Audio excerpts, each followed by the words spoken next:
Des assises nationales sur le foncier ont été organisées autour du thème genre et foncier en Côte d'Ivoire pour repenser la gouvernance foncière et garantir les droits des femmes rurales.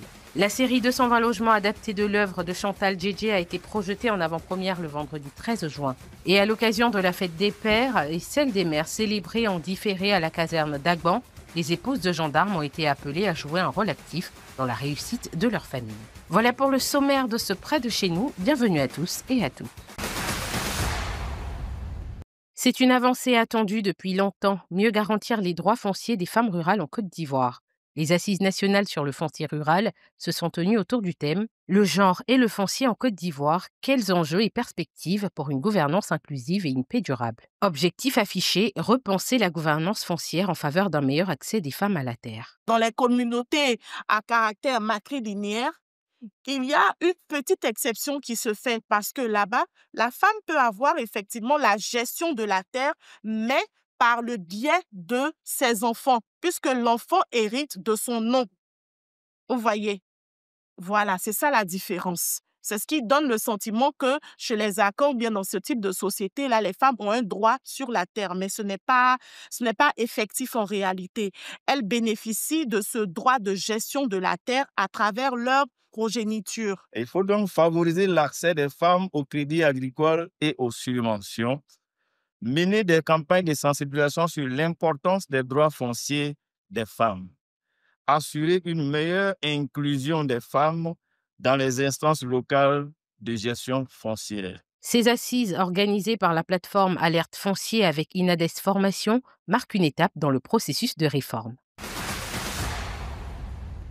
Direction Adjamé maintenant, où la série 220 logements a été projetée en avant-première dans une ambiance festive, une adaptation de la pièce de théâtre de Chantal Djedje portée à l'écran par le réalisateur Souleymane Sow, sous la houlette du producteur Alex Sow. Le principe de cette série, c'est de voir un peu comment est-ce que c'est de vraiment faire un rétro en nous-mêmes, de se dire, on retourne en l'année 90, on essaie de voir nos joies de vivre, d'où on tire la joie de vivre qu'on a aujourd'hui en 2025.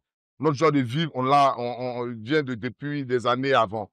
Donc, on décide d'utiliser l'année à partir de 90, se dire à partir de 90, voici cette joie de vivre qu'aujourd'hui on voit en 2025 chez les Ivoiriens. Et cette joie de vivre a connu un certain nombre de bouleversements ou d'évolutions liées à l'évolution contextuelle, liées à la politique, à pas mal de choses qu'on a vécues, que tout le monde sait en Côte d'Ivoire. Donc, on s'est dit aujourd'hui, avec cette histoire, voir comment est-ce qu'on part, d'où viennent nos bérets, d'où viennent nos situations,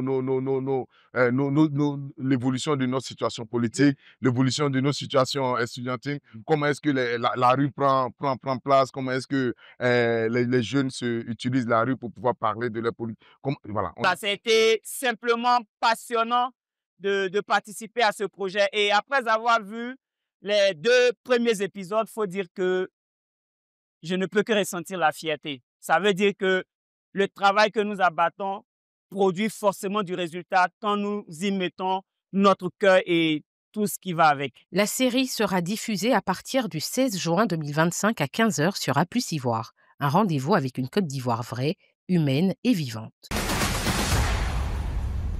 Une célébration spéciale à la caserne d'Agban, où les épouses des gendarmes ont été à l'honneur lors d'un double événement, la fête des mères et celle des pères. Une initiative de l'Association des épouses des gendarmes de Côte d'Ivoire dans un contexte marqué par les défis liés aux fonctions militaires, absence prolongée, mutations fréquentes.